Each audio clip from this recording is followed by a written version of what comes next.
Nama saya Ahmad Gaus. Buku ini berjudul Era Ketika Agama Menjadi Warisan Kultural Milik Bersama. 9 pemikiran Denny J.A. soal agama di era Google. Bagian kedua, manusia dengan atau tanpa agama. Pada sesi terdahulu, kita sudah membahas kedudukan iman dalam masyarakat modern. Di sini kita garis bawahi lagi pandangan Denny J.A. bahwa iman tidak bisa didasarkan pada kepercayaan buta. Mengapa? Menurut Denny J.A. ada 2 alasannya. Pertama, ia akan melahirkan fanatisme yang membawa dampak buruk bagi hubungan di antara manusia yang sangat beragam. Saat ini manusia mencari hazanah spiritual yang mendukung terciptanya perdamaian dunia dan sekaligus mendamaikan hati mereka. Maka iman yang dibutuhkan ialah iman yang memiliki mata dan sekaligus akal, sehingga ia tidak buta. Kedua, riset-riset kuantitatif atas fenomena agama penting untuk proses pendewasaan hidup beragama. Isu keagamaan tidak harus selalu ditarik ke wilayah sentimen perasaan, tapi perlu didialogkan dengan fakta-fakta dari temuan penelitian. Di sini kita melihat kontribusi Denny J.A. dalam membawa pendekatan baru dalam studi agama di Indonesia melalui pendekatan kuantitatif. Melalui pendekatan ini, kita dapat memperoleh ukuran untuk membandingkan kehidupan agama dan kemajuan masyarakat. Agama tidak boleh lagi hanya dipahami semata-mata sebagai urusan doktrin. Ia adalah urusan kebudayaan dan peradaban. Karena itu ia harus didialogkan, dibenturkan dengan realitas sosial sepanjang zaman. Tanpa keberanian untuk berdialog dengan realitas, masyarakat modern akan dibayangi oleh pertanyaan, apakah mereka harus hidup dengan agama atau tanpa agama? Denny J.A. sendiri berada dalam posisi untuk mempertahankan peran agama. Ia melihat bahwa agama tetap berfungsi dalam hidup manusia. Karena di sana tersimpan mutiara spiritualitas yang amat kaya. Menurut Denny, saat ini terdapat 4.300 agama yang apabila diperlakukan sebagai warisan kultural milik bersama akan menambah kekayaan spiritual umat manusia. Awal dari evolusi agama terjadi 100.000 tahun lalu. Riset arkeologi menemukan bahwa 100.000 tahun lalu manusia purba atau Homo neanderthal sudah mencari makna. Apa arti hidup? Apakah ada kehidupan lain setelah kematian? Berkembanglah narasi besar pertama yang paling primitif, bahwa alam ini berjiwa. Laut, gunung, sungai, batu besar, matahari, bulan, pohon besar, semua berjiwa. Lebih dari berjiwa, alam ini dijaga oleh jiwa yang suci. Maka persembahan harus diberikan agar jiwa yang suci lebih melindungi, mengurangi penderitaan dan musibah. Pandangan ini mendekatkan manusia dengan alam.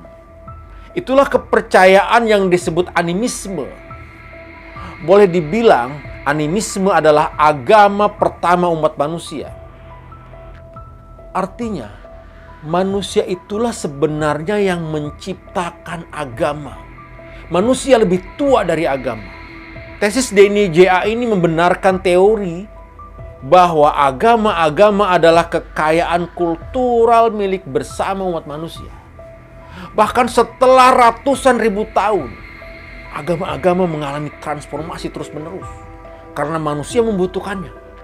Walaupun kemudian melakukan penyesuaian dengan kebutuhan zaman di mana mereka hidup. Apakah di zaman modern kepercayaan animisme itu telah mati? Ternyata tidak.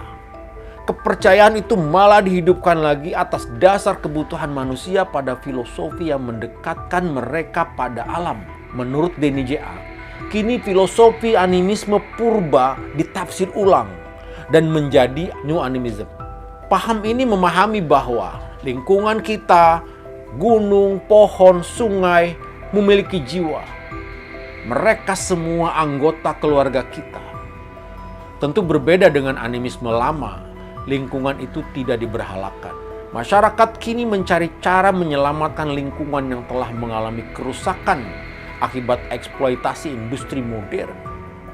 Dan ternyata pencarian mereka bertemu dengan hazanah spiritualitas yang selama ini dipandang negatif karena dianggap syirik. Itulah kepercayaan animisme. Salah satu contohnya, James Lovelock dan Lynn Margulis, seorang kimiawan dan mikrobiologis, mengembangkan hipotesa GAIA sejak tahun 1970 yang memandang bumi sebagai organisme hidup di mana komponen biotik atau komponen hidup dan abiotik tak hidup saling berinteraksi untuk menjaga kondisi lingkungan yang sesuai bagi kehidupan. Sebagai nama atau istilah, animisme mungkin ditolak karena terkesan purba dan dianggap syirik oleh kaum beragama monoteis. Namun sebagai bentuk penghayatan spiritual, ia tidak mati, bahkan terus mengalami transformasi. Ia eksis bersama 4.300 agama yang berbeda-beda yang kini dianut oleh umat manusia di berbagai penjuru dunia. Banyaknya agama di dunia ini menunjukkan bahwa manusia yang berbeda-beda membutuhkan agama yang berbeda-beda. Sebab tidak mungkin kita membayangkan semua orang di berbagai belahan dunia memeluk agama yang sama. Sedangkan bahasa mereka berbeda, budaya mereka berbeda, ras dan bangsa mereka berbeda. Namun perlu dicatat bahwa kini telah muncul kecenderungan yang mana agama mulai dipandang sebagai pemicu konflik dan permusuhan sosial. Di mana ada kekerasan, perang, dan terorisme, maka di balik itu ada agama yang berperan menyulut apinya. Inilah yang membuat masyarakat modern menjadi skeptis terhadap agama. Jumlah pemeluk agama formal kian menyusut. Tempat-tempat ibadah, terutama di negara-negara maju, mulai sepi, ditinggalkan oleh pemeluknya. Bahkan, kata Denny J.A., jumlah orang yang tidak menganut agama formal berada di urutan ketiga setelah Kristen dan Islam. Tidak menganut agama formal bisa berarti ateis, agnostik, atau memilih menjadi spiritualis yang tetap percaya pada hal-hal supranatural. Munculnya kelompok-kelompok spiritualis non-agama yang biasa disebut New Age memang menjadi tantangan tersendiri bagi agama-agama. Dalam banyak kasus, masyarakat modern tampaknya ingin mengecap kebahagiaan secara instan yang mereka dapatkan melalui bimbingan guru spiritual yang karismatik. Belakangan muncul dinamika yang lebih berwarna dari gerakan-gerakan spiritual yang berbeda. Mereka tidak hanya berfokus pada soal ketuhanan, hidup dan mati, surga dan neraka.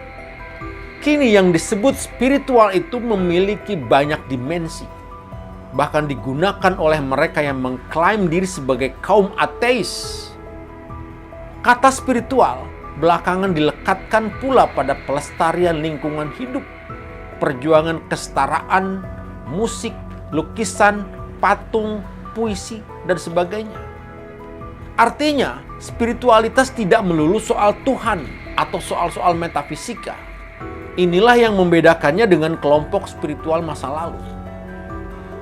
Akan tetapi, baik yang baru maupun lama, kelompok-kelompok spiritual ini memiliki ciri yang sama, yakni sebagai alternatif terhadap agama-agama formal yang dianggap sudah usang, yang tidak cocok lagi dengan zaman yang sudah jauh berkembang.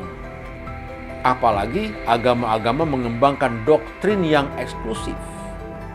Spiritualitas lebih dinamis, inklusif, dan dapat menyesuaikan diri dengan tuntutan dan kebutuhan masyarakat modern. Spiritualitas adalah jalan keluar dari kebuntuan debat mengenai agama-agama yang tidak lagi memberi harapan pada manusia dan masa depannya. Karena itu gerakan spiritual menjadi ancaman besar bagi agama-agama. Banyak sarjana mengatakan bahwa agama pada akhirnya akan mati dan tanda-tanda itu sudah jelas. Namun, DNJA menyatakan tidak. Ia meyakini bahwa agama-agama akan tetap hidup dan dipeluk oleh manusia semodern apapun masyarakat kita. Ia mengajukan 5 alasan mengapa agama-agama itu tetap tumbuh dan bertahan hingga sekarang. Pertama, setiap keyakinan memiliki potensi untuk ditafsir ulang jika ia tidak lagi sesuai dengan perkembangan zaman. Kisah kepercayaan animisme menjadi contoh betapa paham yang awalnya sangat primitif, memberhalakan benda mati, kini ditafsir ulang menjadi sangat modern, sesuai dengan filsafat pecinta lingkungan hidup. Agama-agama besar seperti Islam dan Kristen juga pernah melewati zaman perbudakan. Ketika perbudakan dihapus, ajaran agama ditafsir ulang. Ketika datang era emansipasi wanita, tafsir agama juga direvisi. Agama membuka ruang yang luas untuk tafsir. Tidak heran, dalam satu agama bisa berkembang begitu banyak tafsir, dari yang paling konservatif hingga yang paling liberal. Tidak heran pula jika agama tidak mati-mati, walau kini ingin dihancurkan oleh fakta ilmiah. Kedua, keyakinan itu tidak tergantung pada fakta yang sebenarnya. Apapun fakta yang ada, ia bisa diabaikan karena keyakinan tersebut dianggap penganutnya sudah memberi penjelasan yang memuaskan. Contohnya adalah perbedaan keyakinan antara umat Kristen dan umat Islam mengenai penyaliban Yesus Kristus. Penganut Kristen meyakini Yesus mati disalib. Penganut Islam meyakini yang mati disalib bukan Yesus, bukan Nabi Isa. Alhasil, keyakinan agama memang tidak tergantung pada fakta yang sebenarnya. Toh, keyakinan seperti itu bisa bertahan lebih dari 1000 tahun. Ketiga, keyakinan itu memberi meaning of life. Ketika datang derita, ketika manusia membutuhkan harapan, agama memberi makna.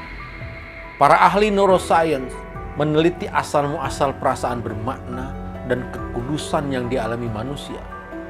Seorang muslim bisa meneteskan air mata saat menyuruh Allah di depan Ka'bah. Rasa haru yang sama dialami seorang Kristen di Bethlehem ketika merenungkan Yesus. Kekudusan serupa juga dialami penganut Yahudi di depan dinding ratapan. Penganut dari ribuan agama menemukan makna, keharuan, dan kedalaman yang sama. Walau ritusnya berbeda, konsep Tuhannya berbeda, doktrin agama berbeda. Kemampuan memberikan makna bukan kebenaran faktual yang membuat mayoritas agama bertahan. Keempat, keyakinan itu diwariskan. Tidak ada warisan dari orang tua yang paling awal yang diberikan kepada putra dan putrinya dibandingkan agama. Tradisi mewariskan agama dan kepercayaan ini terjadi sepanjang sejarah Homo sapiens. Di beberapa tafsir, meninggalkan agama bahkan diancam dengan hukuman duniawi, seperti pembunuhan.